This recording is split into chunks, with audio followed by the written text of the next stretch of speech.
Sie sprechen mit der Notrufzentrale Berlin. Wie können wir Ihnen helfen? Hallo? Mein Name ist Elisabeth Meyer. Wir brauchen ganz dringend einen Krankenwagen. Hallo, Frau Meyer. Von wo genau rufen Sie an? Ich stehe hier in der Pappelallee. Okay, Frau Meyer. Die Pappelallee ist recht lang. Können Sie mir eine Hausnummer nennen? Eine Hausnummer? Kleinen Moment, ich muss erst mal schauen. Da steht eine Nummer. Die 34. Sehr gut. Was genau ist denn passiert? Ein Verkehrsunfall. Ein kleiner Junge wurde von einem Auto angefahren. Das Auto ist einfach rückwärts aus der Einfahrt gekommen und hat den kleinen Jungen mit seinem Fahrrad umgeworfen. Ich verstehe. Ich habe soeben einen Rettungswagen alarmiert. Er ist bereits auf dem Weg zu Ihnen. Ist der Junge ansprechbar? Ja, aber er weint nur und kann mir seinen Namen nicht sagen. Hat der Junge offensichtliche Verletzungen? Ja, er hat eine Wunde am Kopf und sein Bein blutet stark. Sorgen Sie bitte dafür, dass der Junge sich so wenig wie möglich bewegt. Und halten Sie ihn warm. Am besten mit einer Rettungsdecke. Die muss in jedem Fahrzeug vorhanden sein. Schauen Sie in Ihrem Fahrzeug nach. Ja, das mache ich. Ich hab sie. Er ist jetzt zugedeckt und liegt ruhig auf dem Boden. Sehr gut. Sie machen das toll, Frau Meyer. Dankeschön. Ich bin sehr aufgeregt. Das ist ganz normal. Wie geht es dem Fahrer des PKW? Der steht neben seinem Auto und sieht ganz blass aus. Sprechen Sie ihn bitte an. Er muss sich hinsetzen. Wahrscheinlich steht er unter Schock. Hallo? Geht es Ihnen gut? Okay, der Mann vom Rettungsdienst sagt, dass Sie sich hinsetzen sollen. Hören Sie mich? Ja? Der Herr hat sich in sein Auto gesetzt. Sehr gut. Ich schicke Ihnen einen zweiten Rettungswagen, der sich um den Mann kümmert. Wie lange dauert es noch? Der erste Rettungswagen ist bereits unterwegs. Er wird in 2 Minuten bei Ihnen eintreffen. Gut. Können Sie so lange am Telefon bleiben? Natürlich, Frau Meyer. Wie geht es dem Jungen? Der hat sich ein wenig beruhigt, ist aber noch immer wach. Das ist gut. Ich höre den Krankenwagen. Ich lege jetzt auf. Vielen Dank für Ihre Hilfe. Das ist doch selbstverständlich. Auf Wiederhören. Tschüss.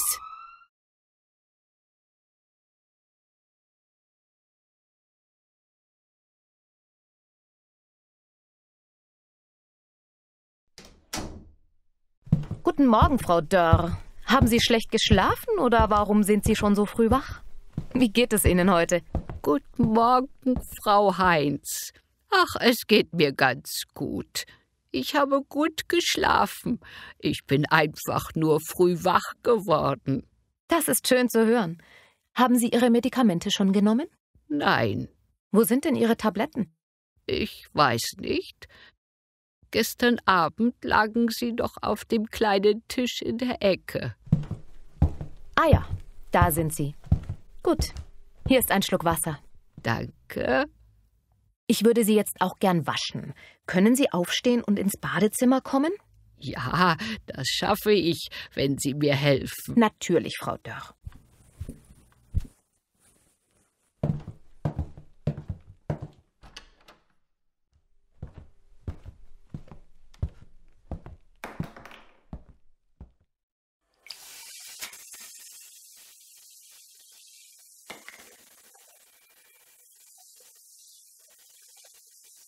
Ist die Temperatur so angenehm?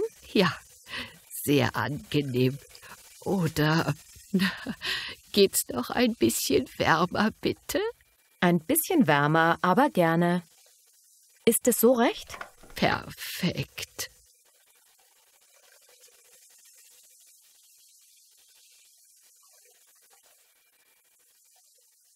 So, das wäre geschafft. Welches Tuch nehme ich jetzt? Egal.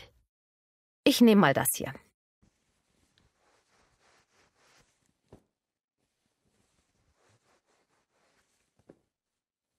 Frisch gewaschen fühlt man sich doch gleich viel wohler.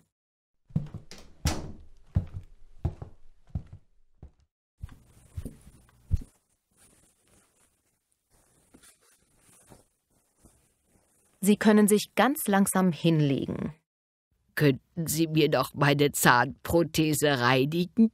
Ich bin immer so ungeschickt. Natürlich, gerne. Wo ist denn die Haftcreme?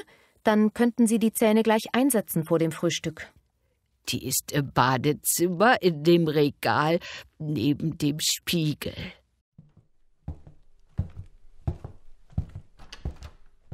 Ah ja. Einen Moment bitte, ich mache Ihnen Ihr Gebiss kurz sauber.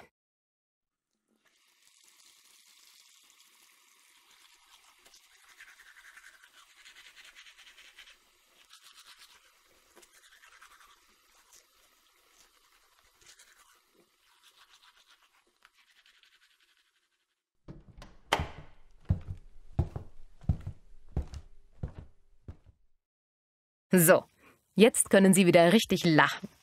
Wenn Sie schon hier sind, ich vermisse seit gestern mein Hörgerät. Könnten Sie es bitte suchen? Ja, wo könnte es denn sein? Haben Sie es gestern noch gehabt? Ich weiß nicht. Gestern war meine Tochter hier. Sie hat neue Batterien eingesetzt. Sie hat es sicher irgendwo abgelegt. Ah, ich habe es. Es lag neben dem Blumentopf. Es ist sehr klein. Man kann es schlecht finden. Sie sollten sich einen Platz überlegen, wo Sie es immer wieder finden können. Vielleicht in der Schublade vom Nachttisch. Eine gute Idee. Die Schublade verschwindet ja nicht so schnell.